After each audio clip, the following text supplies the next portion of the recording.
that. Thank you. Recording is in progress. And would everybody please to start out with mute yourself down on the lower left-hand corner of your screen if you're on a laptop. And that will prevent other noises coming through that we don't really want. So before we start, I want to just check that we've just been talking about the access to the captions. I want to make sure that everybody is able to access the captions. On a laptop, you go down to the bottom of your screen where you'll see the little CC and you click on the CC. And I think that's essentially the same process that you use on a phone. It's changed a little bit. It used to be that you clicked on the little arrow next to the CC, and which is what I was trying to do before, and realized that you don't do that anymore. You just click right on CC, and then the captions should be fine for you. For people who want the captions in a larger typeface, you can sign on through Stream Text, and I think anyone who is going to sign on through Stream Text understands what that is. It'll be the Stream Text URL is going to be in the chat box, or maybe already is in the chat box. In the captions, if you want to get a better sense, if you missed something, if you want to go back, you can put the captions into view full transcript, and then you'll have everything that's been said so far. Just right now, before we start, if anyone is not seeing the captions, I can't see all of you. Would you raise your hand if anybody's having a problem? Check on the next. I can't see anybody on the second screen anyway, so. All right. The meeting is recorded, as most of you heard, and it'll be available on our website with captions in 3 or 4 weeks. All of our meetings, since we've been recording them back in 2020 are still available on the website, and could actually spend a whole afternoon watching our meetings. If you want to make a comment or ask a question, and I would ask that you wait until our guest has finished her presentation.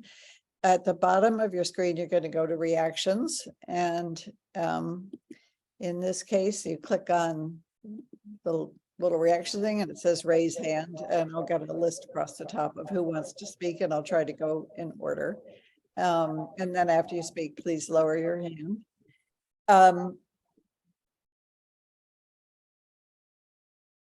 Okay, I think I've done all that. There's quite a few people here who have their video turned off, which is fine. I mean, there's no reason you shouldn't do that, but it does actually. And right now we're having only virtual meetings, and it adds to the collegiality, I think, if you're visible. So if you don't mind, please just click on your video so that we can see who you are. And before we start with our speaker tonight, we're going to do a short poll where you've been talking a lot about trying to go back to having some kinds of in-person meetings, and John is going to John is going to tell you what the poll questions are and how to answer them. So over to you, John. Okay, thank you, Catherine. We have, after tonight, we have 2 meetings left before the summer. And as Catherine mentioned, we do sort of miss the collegiality of in-person meetings, and we're considering for the future to have some in-person meetings, possibly hybrid meetings. But before we make those plans, we want to gauge the interest of our members. And so we're going to have a brief poll. David will be putting a couple of questions on the screen just to find out how you feel about in-person versus Zoom meetings and hybrid meetings. Okay, David?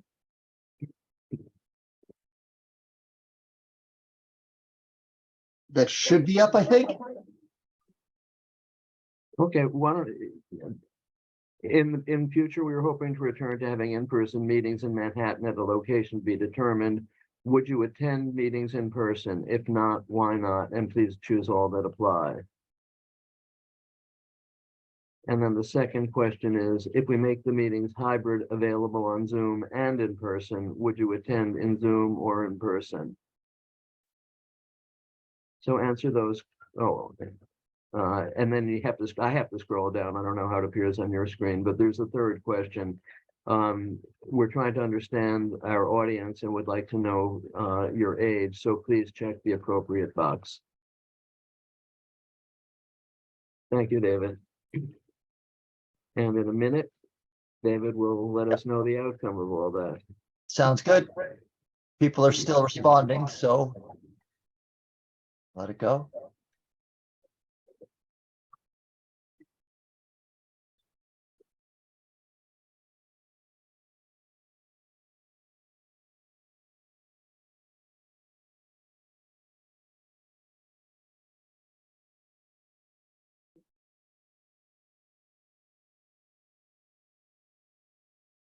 Okay, I don't know if anybody else is responding. Nobody's responded in the last.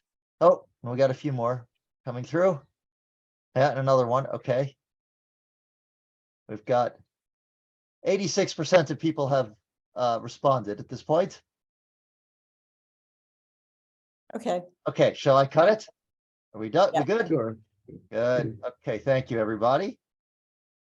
Should I share the results? Do you want to see it or? Sure. Okay. I don't know how this comes through. Can you see, everybody see that? interesting. Okay, Good? I don't. Could I you see. show I it? can scroll Could down you to, say it out loud? I was typing something into the chat to explain my confusing answers.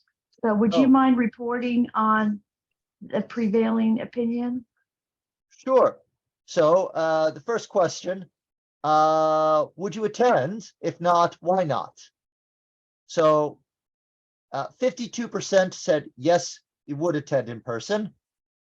27% said no, it's too far. 32% said no, Zoom is easier. 7% said no, I'm concerned about COVID, and 5% no, other reasons.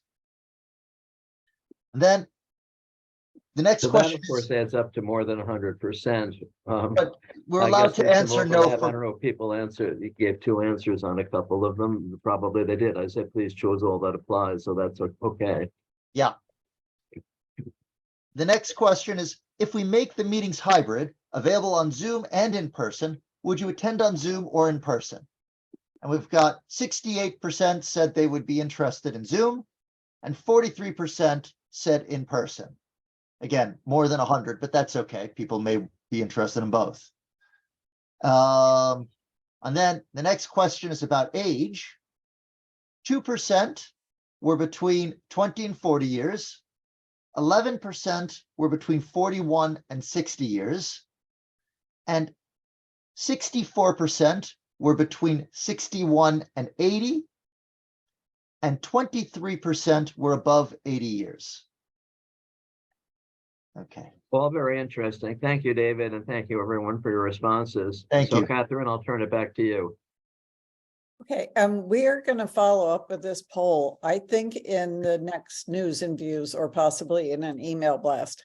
And we were thinking that we would keep the information separate, but I think maybe it'd be better as anybody who happens to see it on in news and views or as an email blast, if you would answer again, then I think we'll get a much larger percentage of our membership that way. So even if you have answered here, we'll register that, but we also are going to give people who don't happen to be at the meeting tonight a chance to respond. And I think it'll be simpler if we just do the whole thing over again.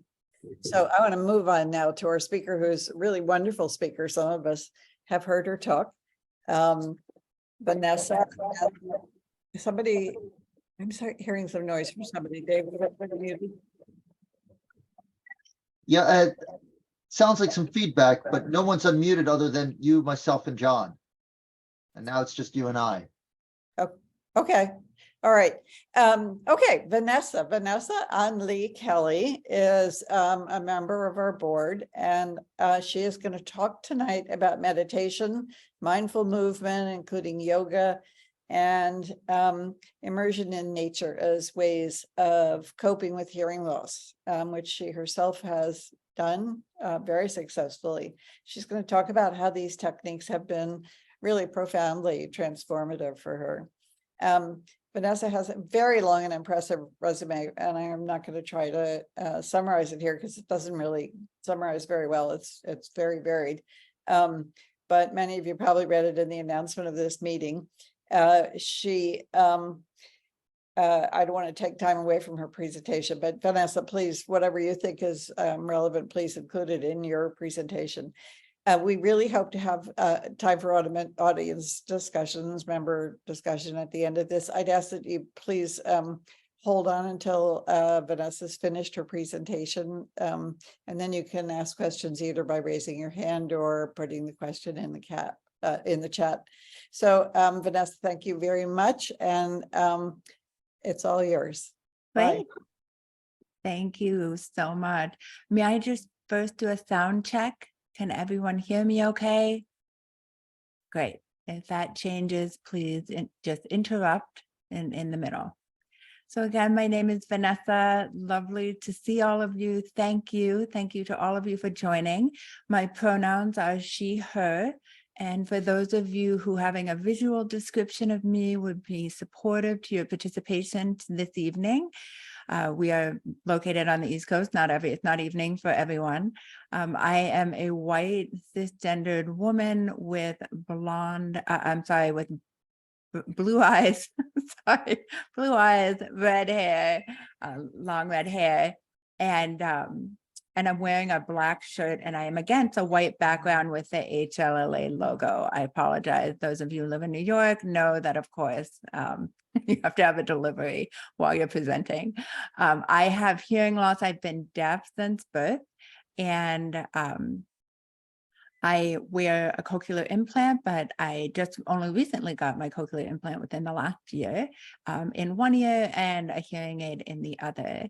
And as Catherine mentioned, I'm honored to be a board member of the HLAA. And so this evening, what I'd like to share is just a little bit about my personal story and give you a sense of just the framing of how I came to these modalities. And then we'll talk about each of the modalities: meditation, mindful movement, and nature practice. And for each, I'll just provide a brief description of what it is, because we don't want to assume that people know what these things are. Very brief research validated benefits, how I came to the modality, what my benefits were, because they're going to be different for everyone, and what some of the accessible adaptations that I've leveraged successfully. Of course, you'll have to, probably have your own as well, but just if that's helpful. And then we'll end with questions and sharing. Okay, wonderful. So just a brief bit of background on me. I was diagnosed with a hearing loss at 2. And at the time, my parents were advised to send me to an institution for deaf children, teach me how to sign, and that I would not learn to speak. So obviously that is not the case. But while my family didn't do that, they did put me in hearing aids, and I had very rudimentary speech therapy. But other than that, I really didn't have any instruction on what hearing loss was, how to care for it, how to advocate for myself, what some of the related symptoms of hearing loss, such as listening fatigue. I didn't have any understanding what any of those were. And most importantly, I wasn't taught what accessibility and accommodations were and how to ask for them.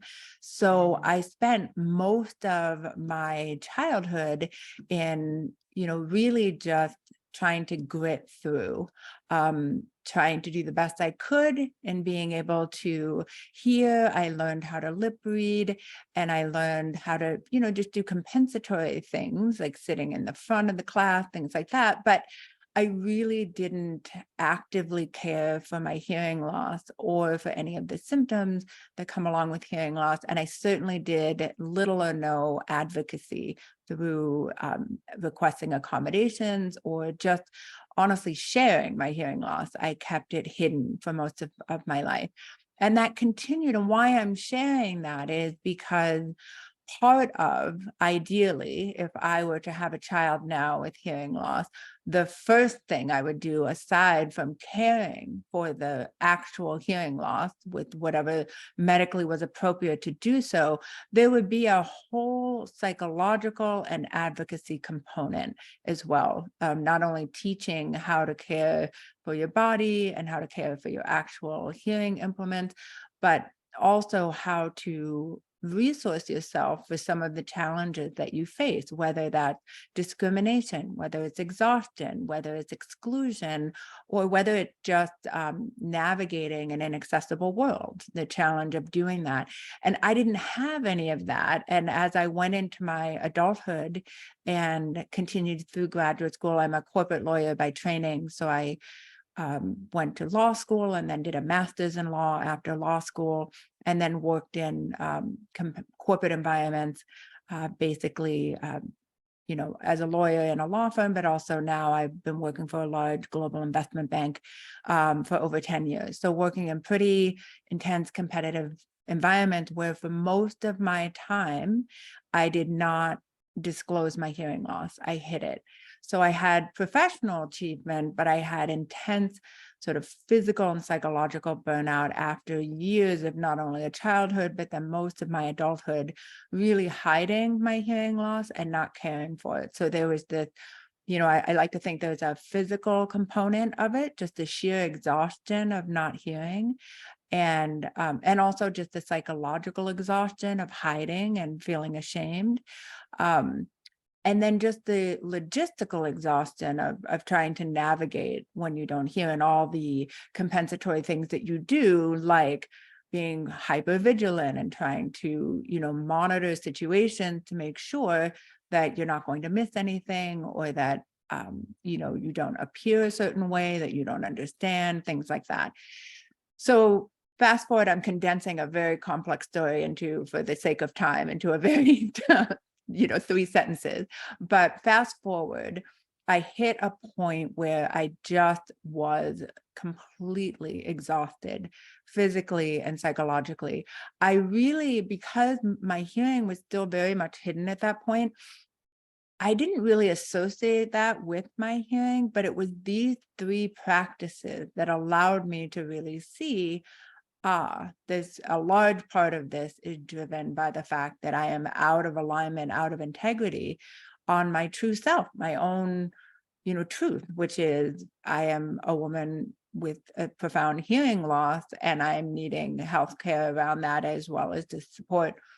So I took a year. I was fortunate enough to be able to take a sabbatical for a year. I call it a sabbatical. It was really just leaving on very good terms and crossing my fingers, hoping I could come back to my job, and lived very simply for a year. And during that year was when I really went deeply into these 3 modalities. So much so that as I came out of this year, I began training to become a teacher in all 3 of these eventually. So, and you certainly do not need to do that. That's probably more evidence of my type A personality, that I have to learn everything I possibly can. But in that year, when I explored these, not only did they provide me a lot of insight and healing, but it really became clear that this was a part of my hearing health care, that taking care of my body and my spirit and my mind in this way was just as integral to wearing my hearing aid, to going to the audiologist, to, exploring getting a cochlear implant. They were just as important. So let me just move into now that we have a little bit of a background of how I kind of, who's in the room.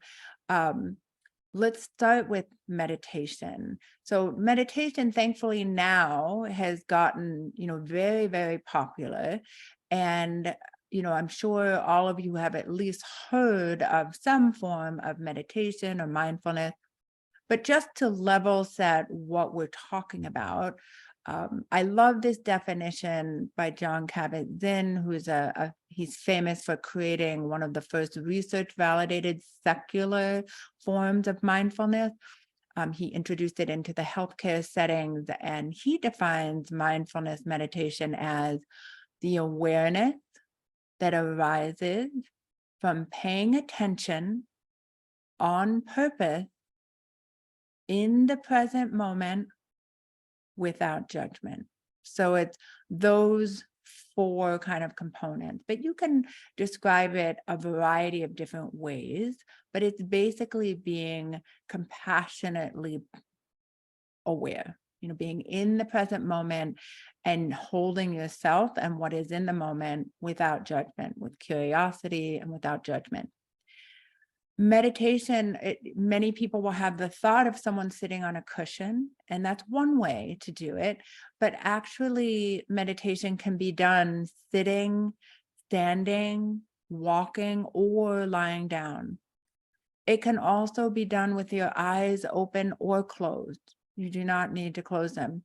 And it can be done anywhere. It can be done in, a traditional retreat environment, but it can also be done on the subway or in the elevator. One of my favorite places to do it is in the elevator at my work, and I will just wish, there's a particular practice called metta, where just wishing kindness to others, and I will just wish metta to everyone in the elevator. So it's something that can be done for long periods of time. Sometimes people say you need to sit 20 minutes. No, it's an hour a day. It can be done for, a 3-year retreat. I've done 2-week retreats, but it can also just be done in 5 minutes. So there's a lot of flexibility. And lastly, it can be secular, non-religious, or it can be done in a religious context. Most often Buddhism is associated with mindfulness meditation, but of course, many, many religious traditions have traditions of some version of quiet contemplation that's based inside of a framework of ethical behavior. That's not exclusive to Buddhism.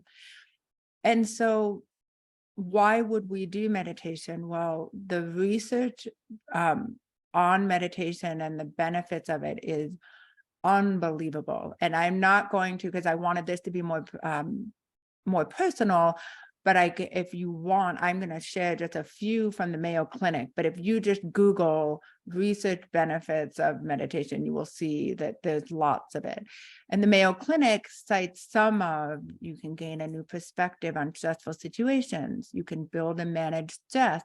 It increases self-awareness, increases focus on the present, reducing negative emotions, increasing imagination and creativity, increasing patience and tolerance, lowering heart rate, lowering blood pressure, improving sleep quality, and then managing symptoms associated with a variety of different medical conditions, from anxiety to heart disease to depression to chronic pain. Now, while hearing loss isn't listed, it is, of course, something that can benefit, because part of having a hearing loss, there is not only the physical stress that can wear on your body. At least for me, I have intense listening fatigue, but there can be a psychosocial element of stress depending on where you are on the acceptance continuum of your hearing loss. And when I came to meditation, initially I came to it through a stressful event. I was getting married, and I was very, very nervous about that. So I joked that meditation got me down the aisle. But I took the standard MBSR, which is mindfulness-based stress reduction. This is the Jon Kabat-Zinn program that was started in Boston at, I believe it was Harvard or Mass General. And it really awakened. But the thing that's so important to say is that this is meditation, like all of these things, are really individual to your capacity in the moment. And at that time, because of where I was in my own hearing loss identity, as well as just uncovering trauma that I had had from early childhood throughout my young adulthood, that I really didn't have the capacity. And at that time, meditation was not trauma informed. And so there were aspects of it, how it was being taught, which were really challenging for me. So I really could only do like 10 minutes. That's about as much as I could, stand. And I mention that because it's really important that people will often say to me, now that I'm a meditation teacher in 3 different traditions, oh no, I could never do that. I could never sit. I could never close my eyes. And it's just important that whatever your I could never is, it's likely that you can modify the practice to be able to accommodate how it is that you need to do the practice. But when I came to meditation again during this year off, and really in the context of unfolding my hearing loss identity and really unfolding a lot of the shame that I had around it, the most important thing that it really allowed me to do was to increase my sensation tolerance, my window of tolerance for difficult and hard feelings.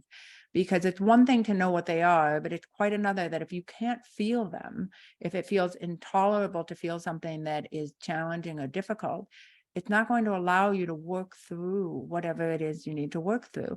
So really just feeling things that were uncomfortable, uncertain, unknown, just being able to sit with it and then eventually become curious around it, which is more where I am now.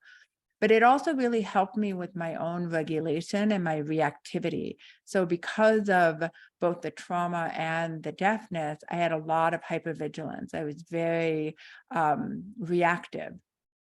And this really allowed me to switch from, I don't want to go into neuroscience, but I think most of us know we have, sort of 2 different systems in the body of, some people call it fight or flight, and then, tend and befriend or rest and digest. The meditation allows you to switch between those 2.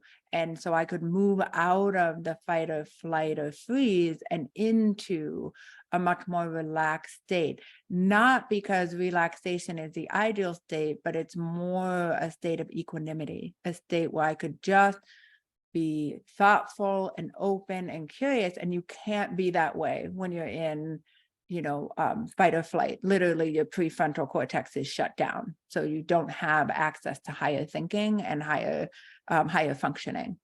So it really helped me become a lot more equanimous. And it also really helped me with acceptance. So this sense of, this is just my truth. These things happen. This is how I hear. Rather than resisting it, because so much of my suffering came from resisting it, wanting it to be another way. And acceptance isn't passivity, but it was actually through accepting what my truth was, then I could actually do something about it. I could actually say, okay, well, what are some things that would be supportive for me to do? But I had to first be able to just accept it. And that really, for me, that was a key part of my hearing loss journey, is really being able to do that. And then lastly, just doing a practice that grounded me in part into my body. And yoga, when I talk about yoga, that did it as well. Part of if I had, because I had such shame around my hearing loss, and because I had physical body-based trauma from childhood, I really dissociated from my body and just ignored it. And meditation was a way, I sort of think of it as, it was the way that I could relearn the topography of my body, the inner and outer. So the term is proprioception, this idea, the sense that allows us to perceive the location of movement and action of our body, knowing where we are in space. I felt like meditation really gave me emotional proprioception. Like I could really see where I was in, where my body was, where my mind was in space, so that I could learn to recognize it, because I had been so numb and so divorced from it that it's almost like I had to reintegrate. And so really through the practice of, there are many different meditation traditions, and I in this talk, I'm not recommending one or the other. I can't stress enough that it's so important for you to explore both the modality, the teacher, and the method that works best for you. And it's going to look different for everyone. For me, I did my teacher training in a tradition called insight meditation. I've studied extensively in the Tibetan tradition, which is a Vajrayana tradition, but I've also studied in a contemplative nature tradition. So I've done 3 different ones. I've also done some studying in Zen as well. And each of them give me something. And I was raised Catholic. And so, there's also a contemplative prayer tradition as well in my life. So really important for you to be able to explore. Some people love the meditation apps. Some people love practicing with people, others don't. Some people love it really being integrated into their religious practice. Others prefer to keep it separate, but really encourage you to find what works for you. But the idea is allowing it to be something that really supports your ability to be really present with your body, which of course is the prerequisite to being able to care for your body, is to be present with what's there. The challenge that has happened with meditation and that I struggled with is the traditional way that it's offered is that it's offered in a hall with lots of people, with a teacher up front, with your eyes closed. Well, if you read lips or have sensitivity to background noise and the speaker is not amplified, that's not going to work for you, because the minute you shut your eyes, you can't understand the instructions for guided instructions. So some of the adaptations that I've been able to use are captions or speech to text apps. Also, there are many meditation books that have written meditations. So the meditations, the instructions are written out and you can follow them. I also, depending on the technology you use, I swear by my Bluetooth microphones that come with my CI. They have completely changed my life and opened up my ability to do guided meditations and yoga and all the different things that traditionally would have been more challenging for me to hear the speaker, because we know that even when speakers are amplified, sometimes the amplification isn't clear, is harder. There's also, not all meditation is done with the eyes closed. Some because of the tradition. So in the Tibetan tradition, we traditionally don't close our eyes, but then also trauma-informed meditation does not close eyes, because for many people who have trauma, that's extremely triggering to close their eyes and have strangers around you. So you should always feel free to keep your eyes open. One thing I have not yet hacked, but want to, is I have a vision for a hearing loss friendly meditation that would look something like, we would have to be somehow synchronistically timed so that we could give an instruction, everyone knows to look up, lip read or read the captions, and then we all know to close down for 10 minutes, and then either the phone buzzes, or maybe we have some sort of buzzer that alerts you to open your eyes again, receive another instruction. So I invite all of us to be curious about how we can continue to make meditation accessible. But what has really helped for me, especially during the pandemic, so much meditation teaching went online, is that just by using captions or speech to text apps, that can really help. I'm going to just pause for a moment. You'll notice many of these the benefits are similar, because mindful movement, which is a form of meditation, but just slightly differently expressed, there's 2 forms that I have found really useful. One is yoga, which is an ancient system of practices that are used to balance the mind and body through not only just exercises or postures that you may be familiar with, but also meditation and breath control and emotions. So they're just like with meditation traditions, there are many, many different traditions of yoga. And yoga is also being trauma informed and open to be more accessible. So it's an evolving discipline, just like meditation. And the other is Qigong, which I highly recommend. It's much more accessible, especially as I age, and it's more accessible for full range of ages, so is yoga, but in certain instances less so. And Qigong is a form of traditional Chinese mind-body exercise and meditation, and it uses slow and precise body movements with controlled breathing and mental focusing to help improve balance, flexibility, muscle strength, and overall health. And so the benefits of yoga, again, if you Google them, you'll see no shortage of them. But John Hopkins lists it improves strength, balance, and flexibility, pain management, which is huge, heart health, relaxation and better sleep, increased energy and brighter mood, stress management, and it increases self-care. And Qigong, the Cleveland Clinic, says reduces depression and relieves stress. It lessens chronic fatigue, and it boosts the immune response. I came to both of these really because every time I did yoga, and honestly, I couldn't start doing yoga at any level of seriousness until I had my hearing aids, because there was just no way to hear the instructor. I remember going to classes before I had hearing aids and I couldn't hear. I was always 3 postures behind. I was so embarrassed, it was just too stressful because I was focusing so much on when the transitions were going to happen. I couldn't really enjoy the class.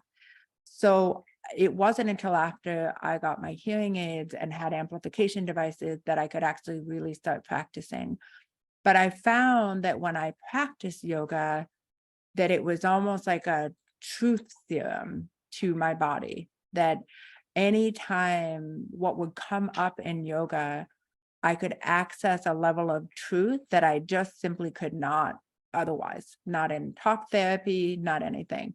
And it felt like a way that I could actually really reintegrate with my body in a way that was very, very deeply healing for me. And I did yoga on my own and, just like a local studio during the sabbatical. But then during the pandemic, I actually did my 200-hour yoga training with Kripalu, and I did it virtually, which really helped because it was, I could manage the listening fatigue a little bit better than if I had been, plus I work full time. So I could not go to somewhere for a month and, do yoga teacher training. I needed to be able to do it on the weekends. And I really found that similar to meditation, where hearing loss, I had rejected my body, that the practice of doing yoga every day, particularly when I was training, because in teacher training, we're required to practice daily, it almost was as if I could see over a period of time that my body was witnessing that I continued to show up for it. And it felt like as I began to develop this trust with my body, it slowly began revealing things to me, things that I needed to know, whether it was things that were painful things that I needed to bring to the surface and care for, or whether it was positive things that just brought me an intense sense of confidence or acceptance. And there's an alchemy that happens on the mat. It's almost magical. Like I really can't describe it. Other than additionally to just making me stronger and fitter and healthier, it really was a different way that I could communicate with my body and hear it in a way, and then be able to then care for it. And it unearthed things that weren't going to get unearthed by therapy or by thinking about it. There's something magical that happens when you're just moving somatically. And it also really just helped me manage my anxiety and my, my tendency towards depression. I just felt a lot more emotionally stable. It felt like I literally, when I could feel the ground under my feet, I felt emotionally as grounded. So there was something really beautiful that happened there. It also, just practically speaking, it really helped me with my balance and vertigo. Occasionally I will get vertigo, and of course, there are certain positions I can't do because of that. And I should just qualify. I was not doing the crazy yoga where you're standing on your head and doing like, I'm a little past where, and that was never something that I was interested in. I was doing a much more gentle form of yoga, yin yoga, with long holding pauses, a more gentle integrated yoga. So less the kind of yoga that's intense physicality. That's the last thing I needed. Like, I already can run that intense. I didn't need my yoga practice to fire that up. Like, I already had that in spades. But and lastly, I think it really gave me a sense of bodily acceptance that really was so integral into my hearing loss acceptance, and then having confidence around and being comfortable talking publicly about my hearing loss. Again, some of the accessibility adaptations that I've found really helpful: captions, super helpful.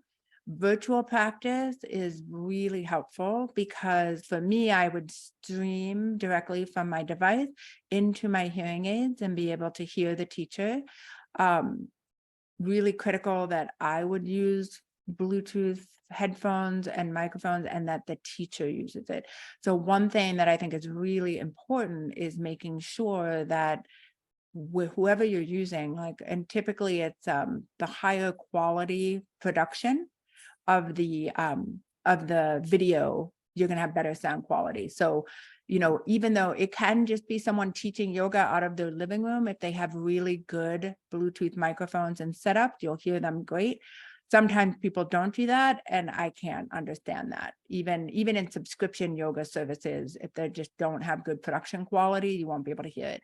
But in the gym where I now take yoga, I will just utilize my microphone that comes with my CI. I have the teacher wear it, and I can hear perfectly. It's really, really, really helpful. So you just have to experiment with, different, whether you're taking it online or live, and then obviously all of the, advocacy points apply. You tell them in advance, see what they can do to accommodate you. The other thing too is that if you're doing videos, sometimes it helps to just watch it first, and get a sense of what the movements are going to be. So you might not have to rely so much on the cueing to show you where to go. And lastly, after yoga, and so now I do not teach full-time now because I work full-time, but my hope is to be able to bring yoga into environments where traditionally people who are hard of hearing or underserved have not had access to it, so that they too can explore that. And just like meditation, yoga can be challenging because you may not always be looking forward at the speaker to be able to read lips. But I really, well, I'm going to go on about the advocacy at the end. I just want to make one point, but it's so important not to just assume you can't do it, because I think that's what I did for years. But really to make it adapt to you and to the wider community who shares your situation, of which there are many of us. And so lastly, nature practice, and I highly recommend just infusing all three of these together. I presented them separately, but they don't need to be separate. So nature practice can look like a lot of different things. It can look like, some of you may have heard of forest bathing, which is a practice of spending time in forest. It originated in Japan, and that actually does have documented research benefits. They've done really wonderful research in Japan on this, on how spending time in forest lowers the blood pressure, heart rate, stress. Literally, they would measure people's biomarkers before they went in and after, and the markers were improved across the board. But it can also be hiking, it can be birding, it can be gardening, it can be just walking outside. It's any way that you're connecting to nature. This can also be just tending to your houseplants. You don't have to be outside. It can be spending time with a cherished animal companion. There are many different ways and many different expressions of nature. And there's no one that's better. Sometimes people think, oh, I need to be in a national park and, on this scenic vista to get all of the benefits. And actually, no. And even in the city, there are, people may say, oh, kind of low green spaces in the city. There's like a wonderful amount of nature that's available in the city as well. And some of the benefits of spending time in nature are well known. I've listed some of them, and in addition to the bodily function and feeling more relaxed. And there's also this wonderful theory, the biophilia theory, the idea that we were evolved from nature. And so our senses and our body rhythms are best suited for that environment. So I've seen this time and time again. People will go and say, well, I'm not really an outside person, but then they spend time and there's just an ease that happens. Particularly if people can get past some of the fears that they may have, but there's just this sense that being in nature, we're deeply connected. We're deeply connected to it. We're of it, and so there's a sense of a happy place of being home. That even though we're at home in the modern world, that when we return back, we often have a sense of almost like nostalgia, like this is where we've come from. And, we're very atypical, this current society, because most societies spend their lives extremely tethered to nature and extremely dependent on it, particularly for food.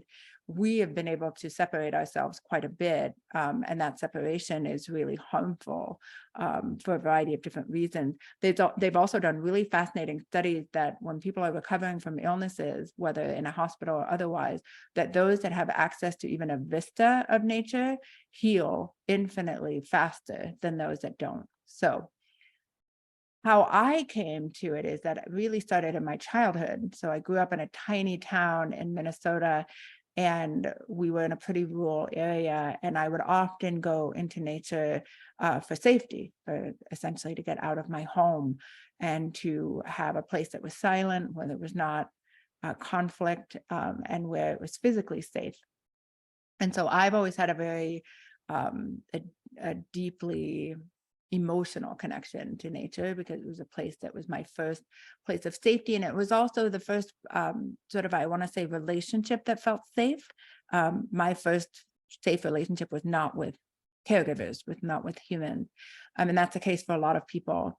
And I had kind of moved away from Minnesota, and then I did all of my schooling in cities and worked in cities. So I'd become quite disconnected from nature. So during my sabbatical, I just felt so called. We had moved out of the city. At that time, we were in the Hudson Valley. And I spent almost every day of my sabbatical just hiking for hours with my dogs. And it was really a place that I describe as, in addition to just feeling the sense of belonging and the sense of awe, to watch a place change through the season, it felt like a place that was big enough to hold all of me and everything that had happened to me. And I derived a real sense of personal strength and calm, as well as just like intense curiosities, which led me to becoming an outdoor guide, a mindful outdoor guide, as well as teaching meditation in nature. And I'm a volunteer master naturalist. So law was sort of my safety career. I really would have wanted to probably be in the sciences. So now, after I spent time so immersed in nature, as well as doing retreats in nature. So some of my silent retreats that I do to keep up with my training, my meditation teacher training, I've studied now with teachers that deeply integrate ecological practice in with meditation practice. So I'll spend a lot of my silent retreat times immersed in nature as well. And again, there was this real sense of acceptance and a sense of profound realization that I could bring back to my own hearing loss journey. So while I wasn't, out on the trail actively thinking about my hearing loss, there was something that changed within me that when I did leave the sabbatical and then I came back to work, at that point, I self-identified as having a hearing loss. I asked for accommodations. I began caring for my hearing loss. I joined the HLAA. I remember my first meeting. I met Holly, and I remember feeling so self-conscious going to the meetings. but a colleague of mine had said it's so important that you develop communities of people that also have your disability. But all of those things came, and then I began sharing my story and speaking publicly. And now, of course, it's a fundamental part of my identity, one that I have an incredible amount of pride about. But I could not have done that without these 3 practices, and I still lean on them in very different ways. And going back to the nature practice, for some of them, you may need accessibility adaptions. I know for me, hiking on guided hikes, I always felt like I had to be in the front with the guide because I wanted to be able to hear if anything had happened. And I've been on hikes where things have happened. But now with amplification devices, I don't need to worry about that as much. The other thing I highly recommend is hiking with what I call a pair of ears, which for me were my dogs, because my dogs were my ears. That's how I felt safe, because my dogs would always notice, like, could hear other people coming or animals, and I walked them exclusively. And while they were not trained as hearing dogs, technically, I feel like they knew that's what their purpose was. So that helped me feel a lot safer out on the trail, because you may not, now with my CI, I hear very clearly on the trail, but before with my hearing aids, I wouldn't have.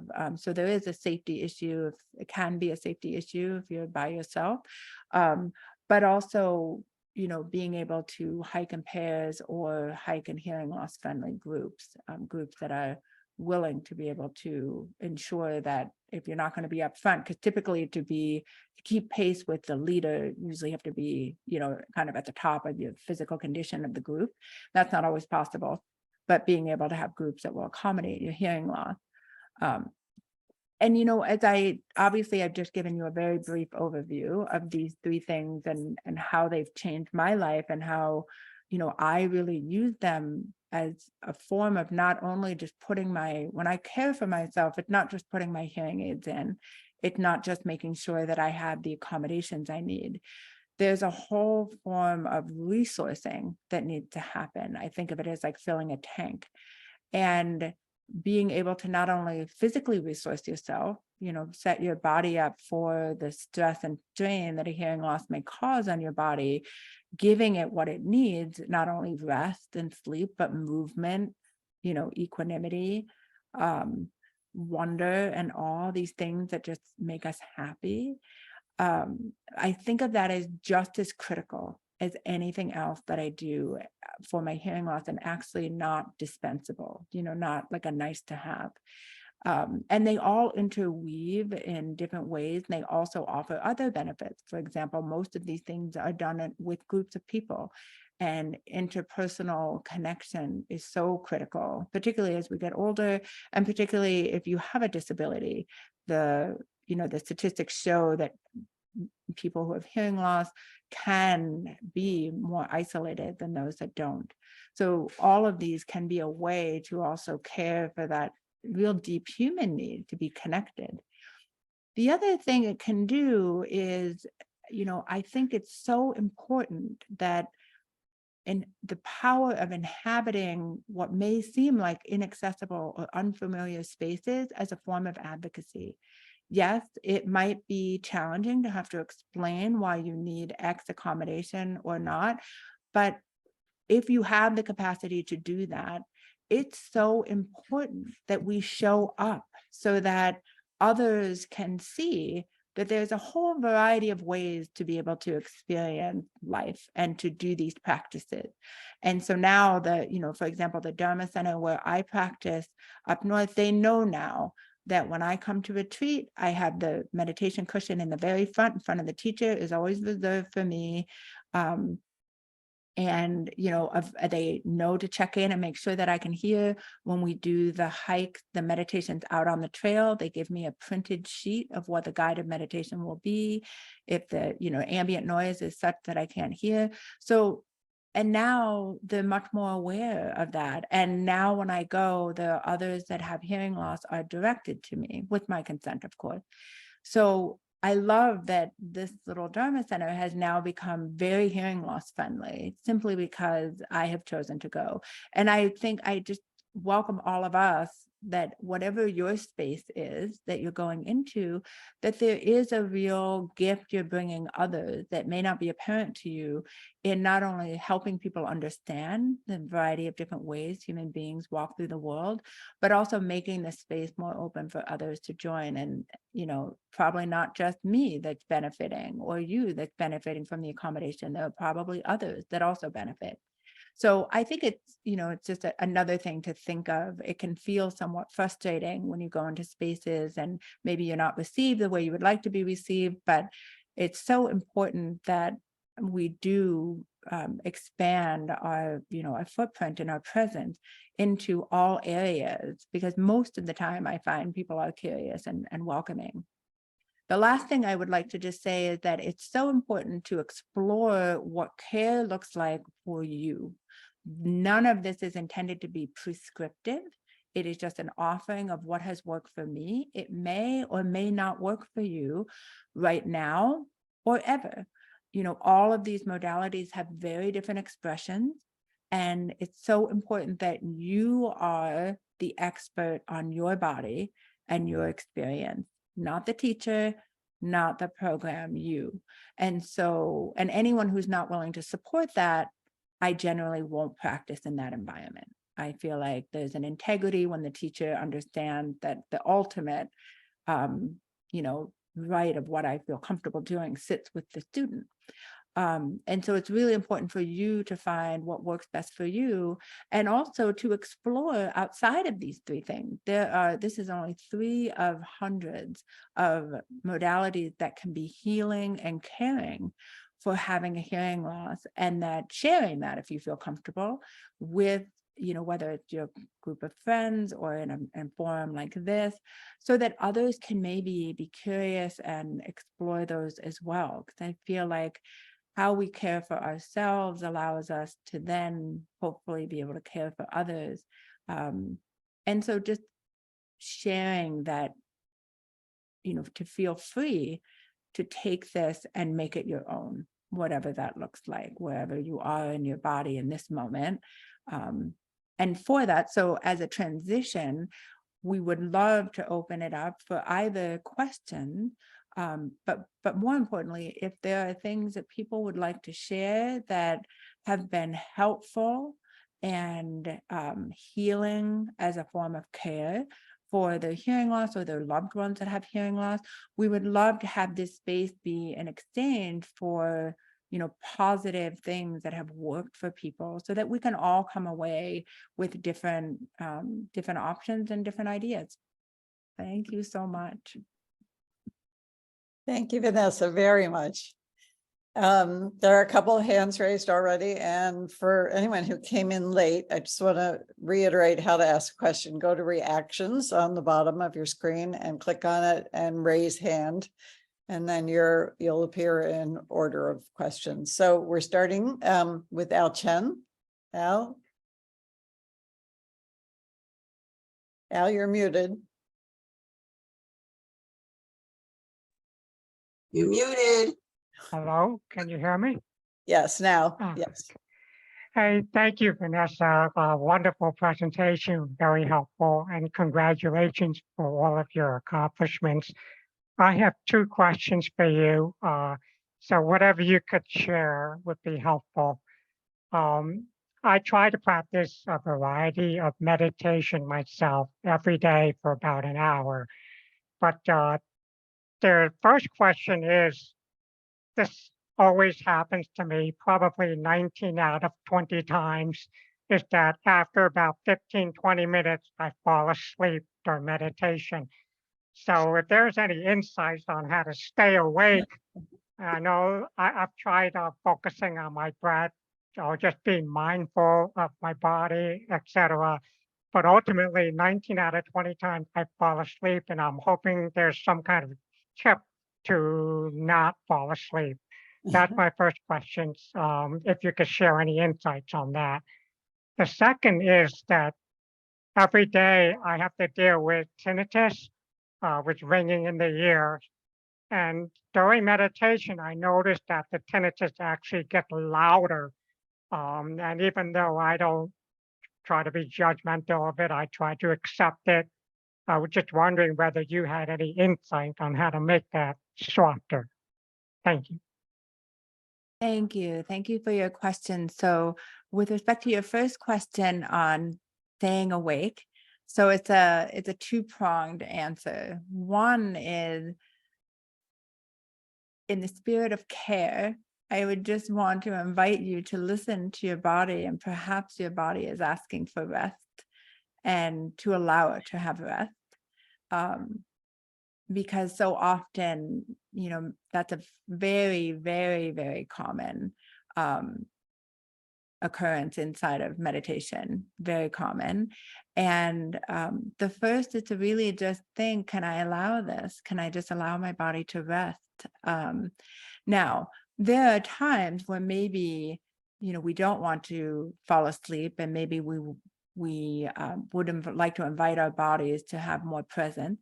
So there are some things we can do when we're feeling fatigued. This happens on retreat a lot. One is, if you're meditating with your eyes closed, you can gently open them to let in a little bit of light, or open them all the way and maybe shift your view. If your eyes are open, you shift your view. Sometimes just shifting your bodily position, maybe standing and stretching. I'm not certain in what tradition you practice, but this is what I love about Zen tradition. They will often, after 20 minutes, there's like a loud clap, because Zen is very rigid. And then you stand up, and then you switch to walking meditation. It's really nice because you don't ever nod off, because you're switching. So sometimes either switching position, switching your eyes, or even just switching the modality of meditation. So maybe instead of sitting, you would do mindful walking meditation. Those are just some things to do if you do really want to stay present, but also maybe sometimes just allowing, your body to take a little bit of a rest.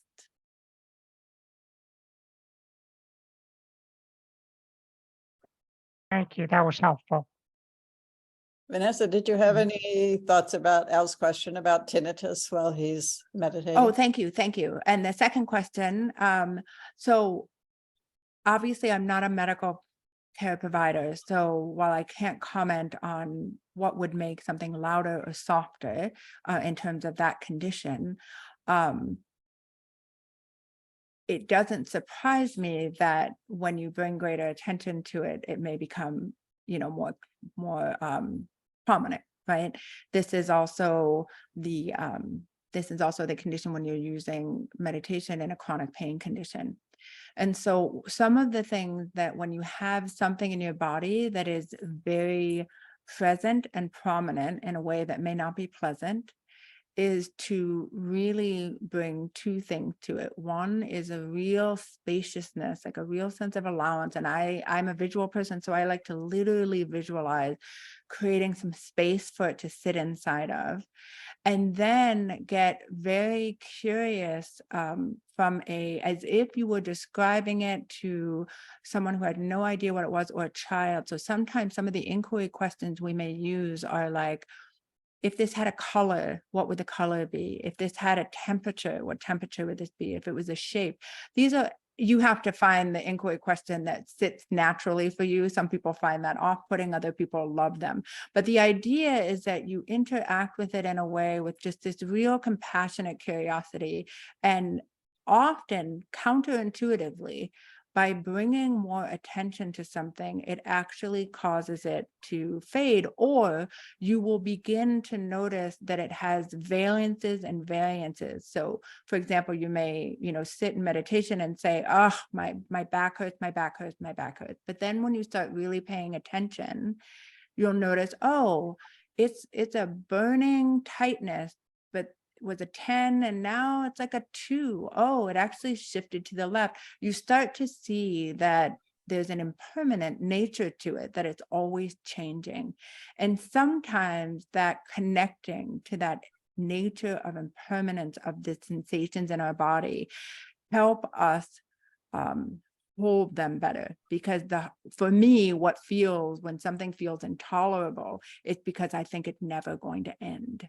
And when you bring meditation to it, you see that it actually does change and it does end, just like difficult feelings. You know, you think you're so angry or you're so sad and you'll never feel anything other than that. But when you pay attention to it slowly, you see that it changes. So those are just some, and I do really highly recommend exploring working with teachers that specialize in either chronic pain or medical conditions, because they have beautiful meditations that are especially tailored to interacting with the body when the body presents challenges that really can be supportive. Thank you. Ellen Semmel. Hi, I first want to say thank you so very much. This was a truly wonderful presentation. I had two thoughts that may be helpful. One is, I don't believe you mentioned anything about a hearing loop, but here where I live in a co-op in Manhattan, we have meditation in our senior program and we use a hearing loop. So we actually pass around a microphone, or the meditation teacher uses the microphone, and people like me turn our hearing aids to the loop position in our hearing aids or cochlear implants. So that's one thing that I have found helpful.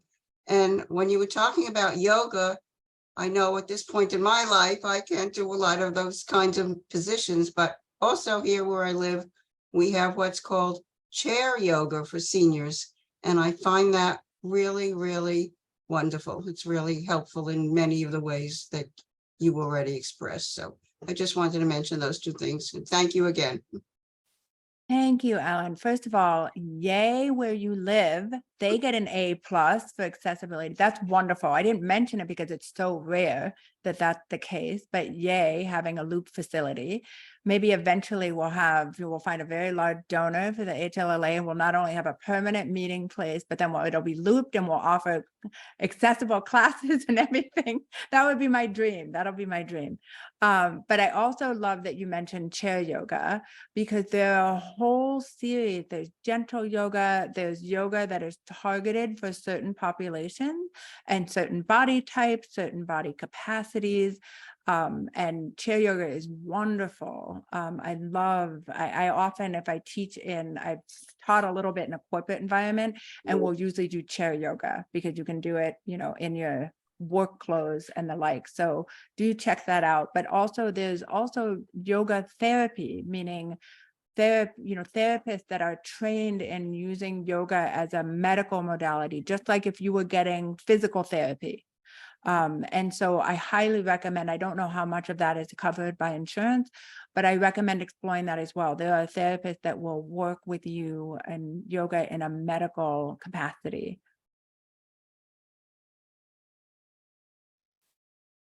I don't see any hands raised right now, but Vanessa, something that came up in the chat and was probably resolved, but I think it's worth bringing up again, is I forget what term you used, whether it was companion mic or mini mic, asking your instructor to wear it. I think you said it came with your CI, and I think that's what confused people, because you can actually get them with hearing aids as well. But can you I think the most important part about that is asking the instructor, and asking the instructor in a way that everybody who's there can hear, because, you know, it's one of those instances where self-advocacy is advocacy for everybody. But can you just talk a little bit more about the technology, if you feel comfortable talking about that?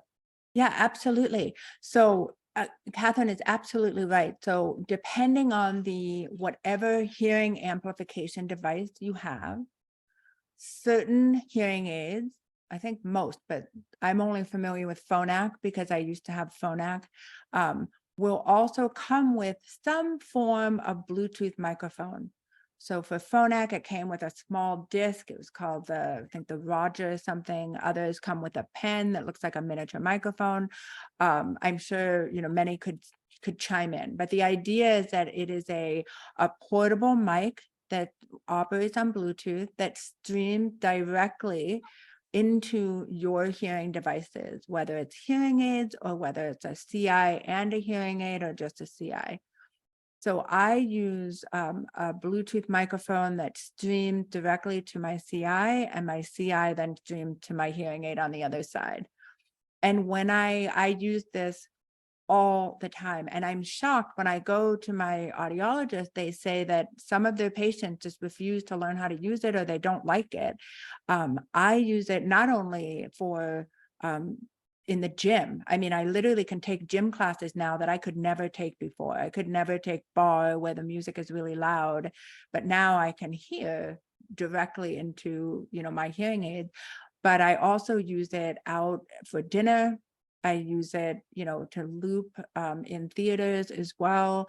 And I even use it, those of you that have thin-walled New York apartments, you'll appreciate this. My husband and I use it. Have you ever tried to have like a fight in New York City? Like you have to keep your voice down because everyone can hear your business. And so I mean, I use it when we're not in conflict, but like my husband and I use it in the house because I don't want him to have to speak really loud for me to hear and have my neighbors hear our business. So often this way he can speak very, very softly and I can still be sitting at the dinner table. And most importantly, I don't have to constantly look up, as handsome as my husband is, so I don't mind doing that, but I don't have to read his lips all the time in order to hear. So I highly recommend asking your audiologist, like what technology is available in addition to looping or microphones. Is that helpful, Catherine, or is there something I didn't touch on? That is helpful. And I just want to add that you mentioned the different kinds of microphones. You can get one, the disc, the Roger Pen. But I think that for the kind of thing we're talking about here, you know, where it's a group leader, the clip-on companion mic is just invaluable. Yeah. I do Pilates, I don't do yoga, and for years, I mean, decades, I just followed what everybody else was doing in the class, and I started asking the teacher to wear a clip-on mic about 2 years ago, and it's like made a game changer. It's completely different. Well, All and is missing over those years. So well, and it's so much less stress. Yeah. I have found that I never realized how tense I was trying to hear. So I'm not as tense. But Ruth, I see that you have your hand up too. Can I just ask one more thing, just follow up on something you said about using it in the theater? I didn't understand that. I'm not sure. Did I? Oh, yeah. So for me, because in order to access the telecoil, I have to turn my mini mic to telecoil and then turn my CI to telecoil because my hearing aid doesn't have a telecoil in it, but because it ports over, and then I have to use the loop in the theater, like around my neck. So it's a little jangly. I have like two different things, but it works perfectly. Okay. Yeah. Ruth, sorry, I interrupted you. Ruth? I just wanted to say that it's a good idea if you're going to go to a class and you want the teacher to use the device, go early and explain what the device is for. And when you're finished, say thank you. 2 magic words, thank you. I also want to speak very briefly about speaking up. At the Rochester Convention, I was in the elevator and somebody looked at me and said, I know you. You talked about traveling with a hearing loss. I can't tell you how helpful that was to us. I can't tell you how good that made me feel. You talk and you ask and you plead, but sometimes people hear you and just acting on your words, you are educating other people. So don't be shy, folks. Speak up. Thank you. Al, is your hand raised again or still raised? Hi, Vanessa. I just had a extra question because a few minutes ago, I think I just came to the realization that you have a CI on one ear and a hearing aid for the other ear.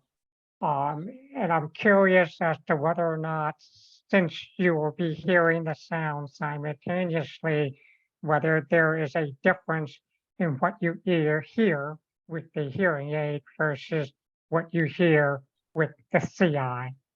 First, you're shaking your head, so I assume they're comparable then. Yeah, I don't perceive a difference between the two. They work perfectly together. Yeah. Al, I can comment on that. I have exactly the same setup, I think, that Vanessa has. If I'm not wearing one, if I'm wearing just my hearing aid, I miss the CI and I notice it. If I'm wearing just the CI, I miss the hearing aid, but I also do hear differently because they're programmed differently because my two ears are different. The hearing in my two ears is different. So there is a difference, but the brain melds all that when you're wearing both. Catherine, Thank you. I have the same setup. I have a CI in one ear and a hearing aid in the other. I find that I hear better with my CI than I do with my hearing aid, but I would not be without both of them. And my brain has done a magnificent job of making it work. The brain is amazing. Yeah, and it's why they tell you when you get new hearing aids or when you get a cochlear implant, wear it, because your brain has to learn how to hear with it. Does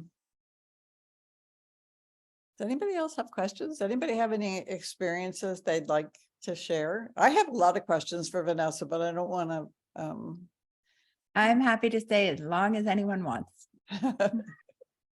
Okay, so Vanessa, I'm going to ask you a question about nature.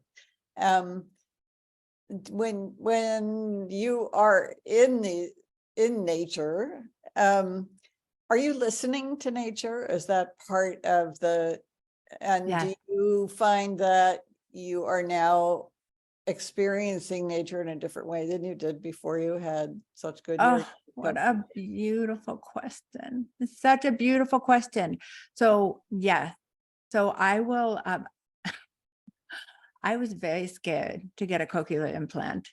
And one of the reasons, among many, but one was because I was teaching meditation and I wanted to be able to hear people's questions. And I just couldn't from where I was sitting. I really wanted to be able to hear my students.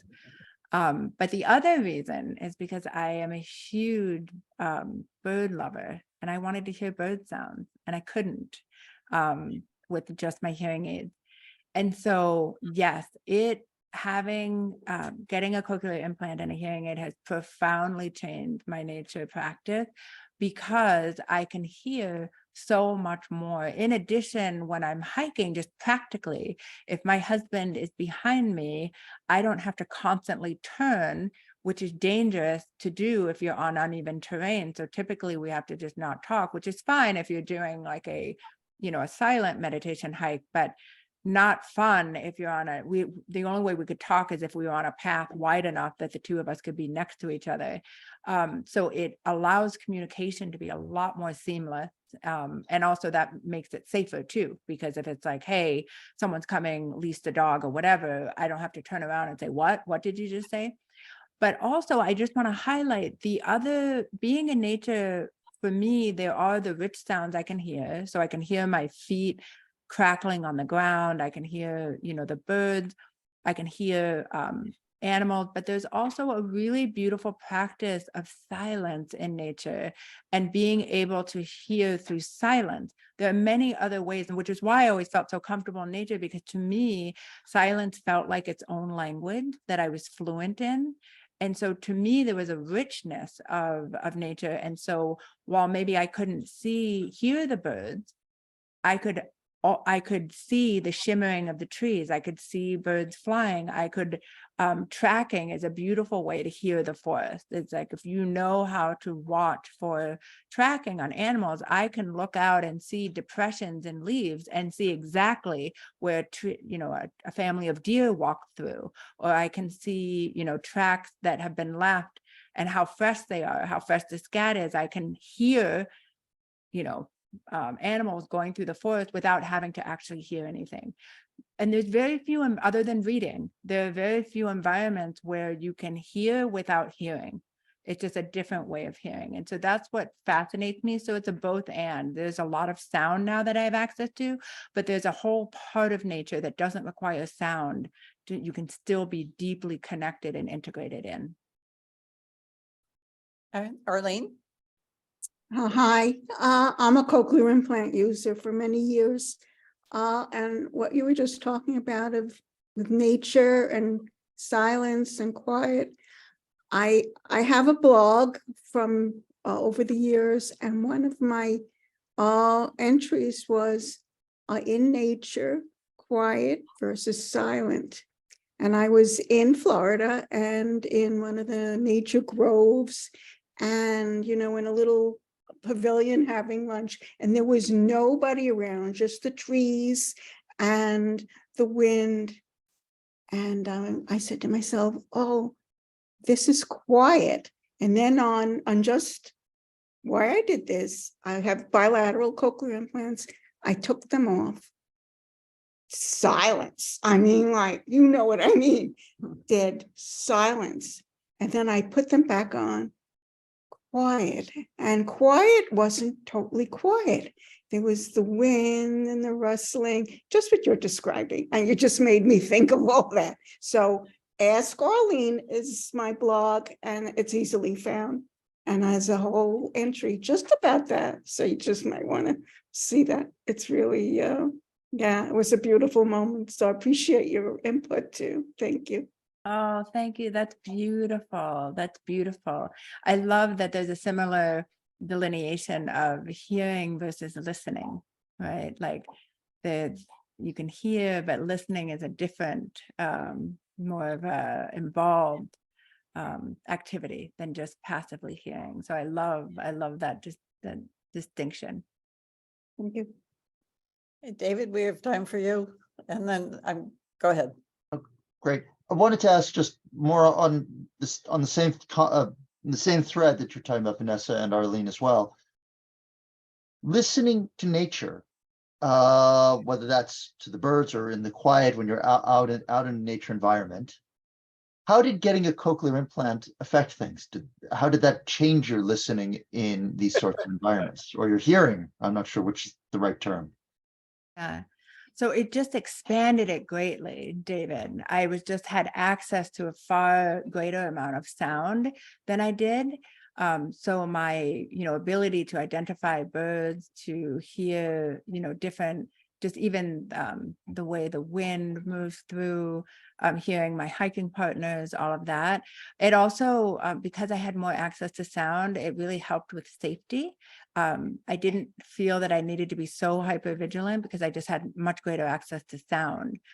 So I could hear, for example, I could hear my dog's tags jingling. So I could tell, like, how far behind they were or in front of me, and certainly could hear people coming a farther way off than I used to.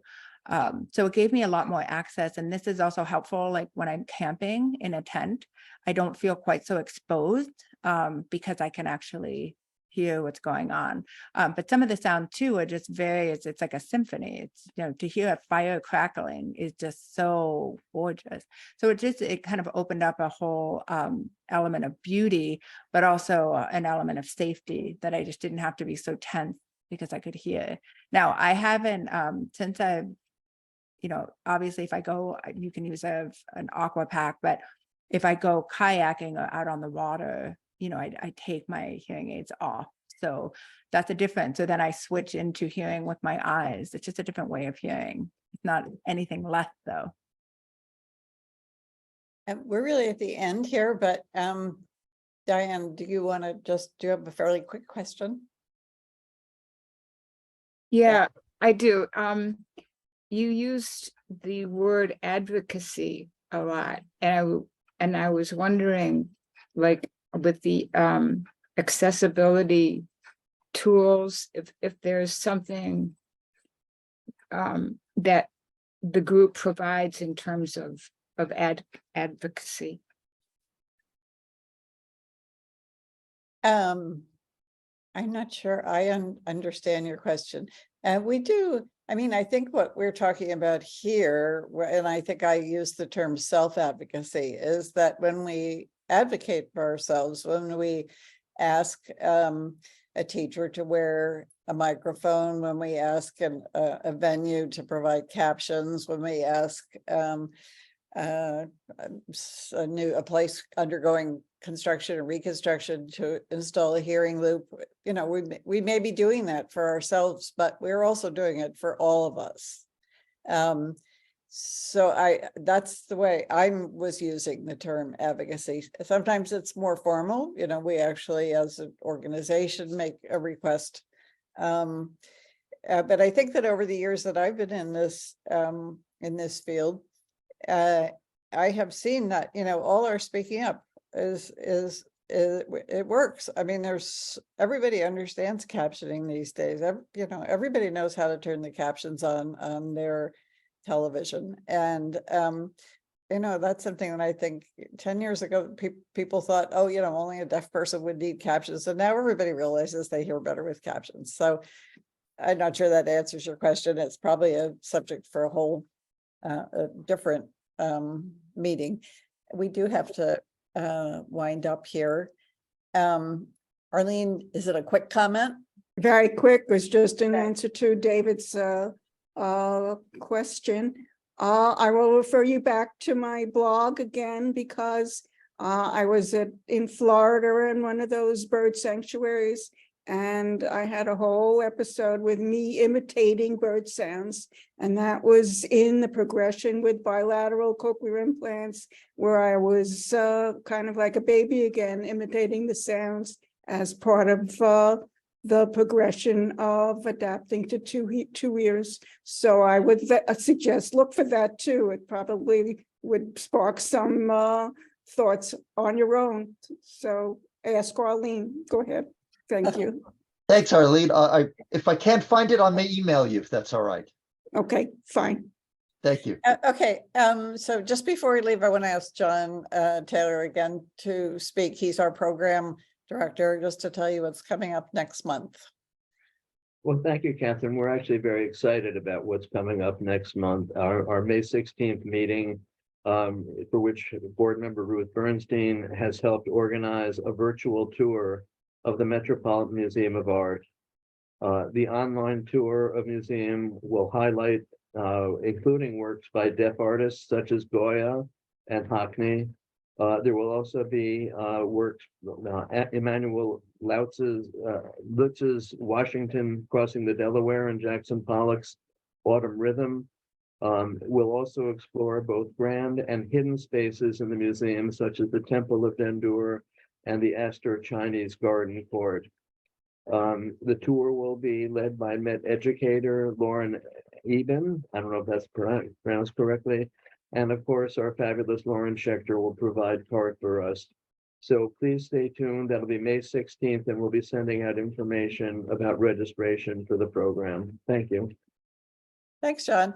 And I want to say one more procedural thing. On May 2nd, our board meeting is open to any members who want to attend. It's our annual meeting. I give a report of the state of the organization. Myra Schreiben talks about our financial position, and then we elect incoming or renewing board members who are up for re-election.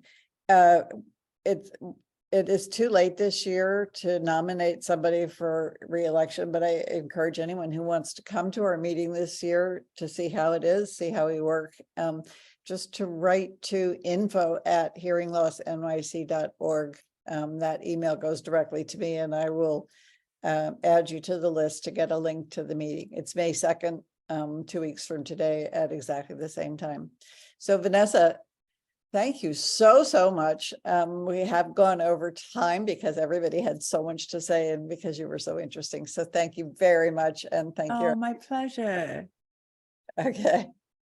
All right. Thank you. Goodbye. Bye, everyone. Be well. Stay Thank you, safe. Vanessa.